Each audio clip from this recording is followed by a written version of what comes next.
Hey, Sigourney. I'm glad you're here.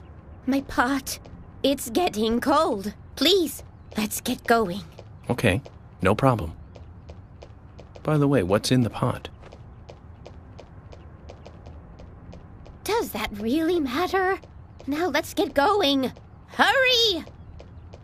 Once we get her home, Zach, let's ask her again.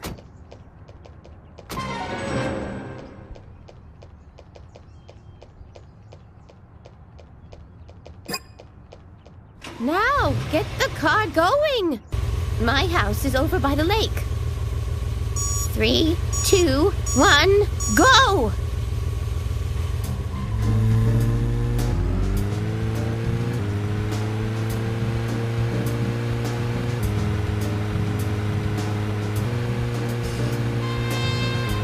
Why aren't we there yet? Could you step on it? If we go this slow, my pot is going to get cold.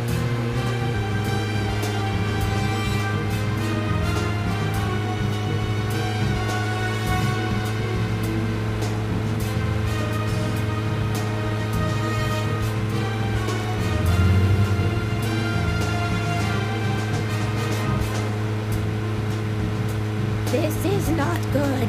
It's losing more and more of its warmth. At this rate, my pot is going to get cold. Hurry!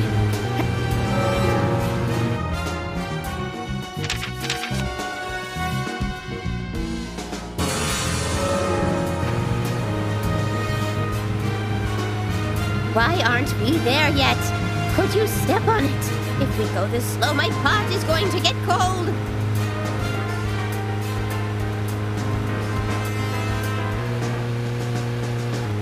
This is not good. It's losing more and more of its warmth. At this rate, my pot is going to get cold. Hurry! Hurry! Step on it! Why do you have to drive so safely? Can't you see my pot is getting cold? Why aren't we there yet? Could you step on it? If we go this slow, my pot is going to get cold. This is not good. It's losing more and more of its warmth. At this rate, my pot is going to get cold. Hurry! Hurry! Step on it! Why do you have to drive so safely? Can't you see my pot is getting cold?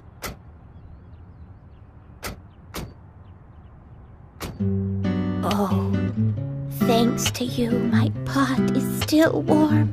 So tell me, Sigourney, just what is in the pot? You really want to know, don't you? Yes, very much. Well, I'm sorry. I can't tell you. The pot has to make that decision, not me. Okay. Then I need to get to know the pot better first, right? That's right. In life, you can't skip steps. You have to take one step at a time and take the proper steps. For all actions, there is a reaction. If you ask the pot will answer. It's that simple. There's truth to what you say. Yes, the pot is full of truth. If you want to meet the person you are searching for, you have to ask the pot. Listen carefully. The more steps it takes to cook a stew, the better it tastes when it's cooked.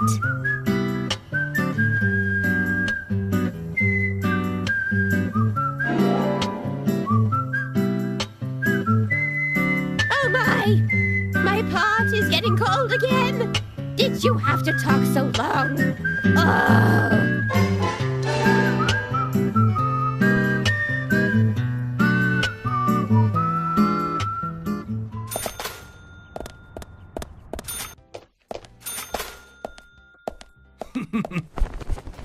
Hey, bro!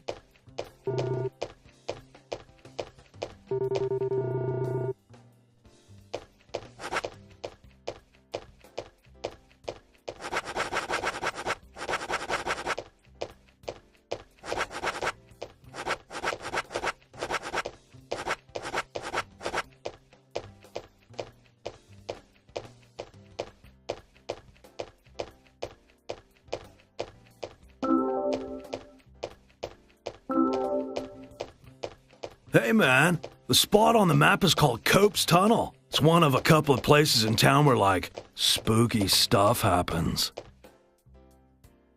I'll tell you a story, okay, man? But, don't go spreading it around. The spirits, they don't like publicity.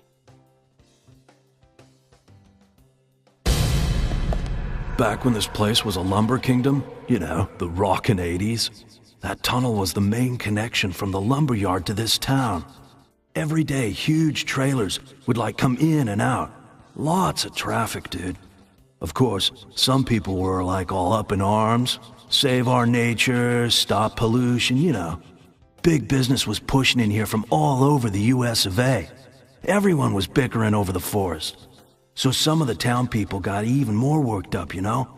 They started a protest inside the tunnel itself. I guess maybe that was the start of all the bad times. Bad times? Oh yeah, man. Rough stuff and heavy times, man. The conservationists and the lumber workers faced off with each other. Neither side was backing down, and that made things worse. Amid all this chaos, there was a man and a woman who got engaged. Problem was that the man was a lumberjack, and the woman, she was a tree hugger. They rarely ever fought, but then, one morning, they had a lover's quarrel. People think that her love of nature clashed with his profession, but we'll never know what they really were fighting about that morning. The man shouted, he called her an idiot, and then he stormed out and went to work. If only he had known, that would be the last word he would ever say to her.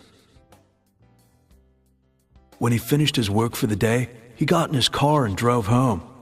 When he got to the tunnel, he saw lantern lights glowing faintly. Those fools, not again. He just thought they were protesting in the tunnel again. And to scare them a little, he decided to speed up. He probably thought they'd all scatter so he wouldn't hit them. But the lights didn't move.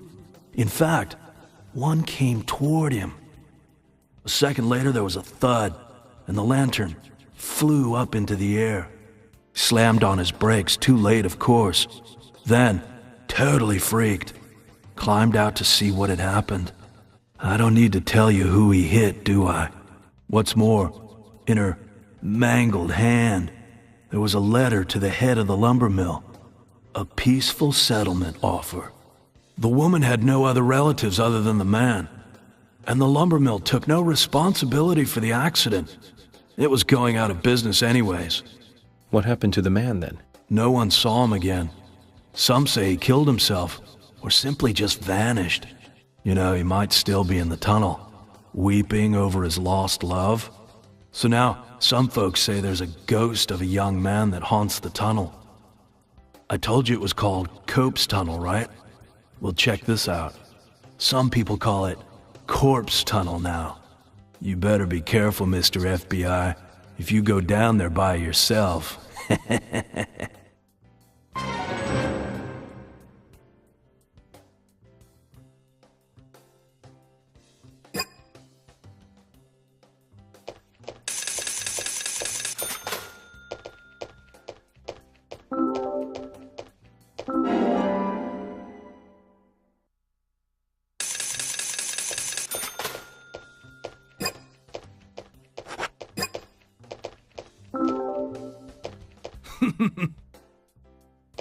Hey, bro!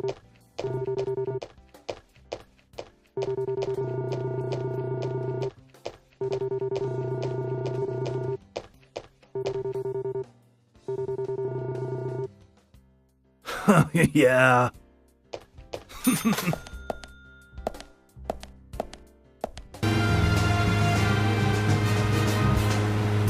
We have Nastasia Kinski in the lead role and Paul Schrader directing, back in 1981. That's right, Zach.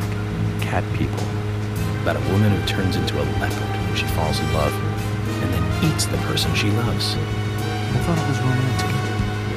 Real romance right there, Zach. Nastasia was perfect for that role.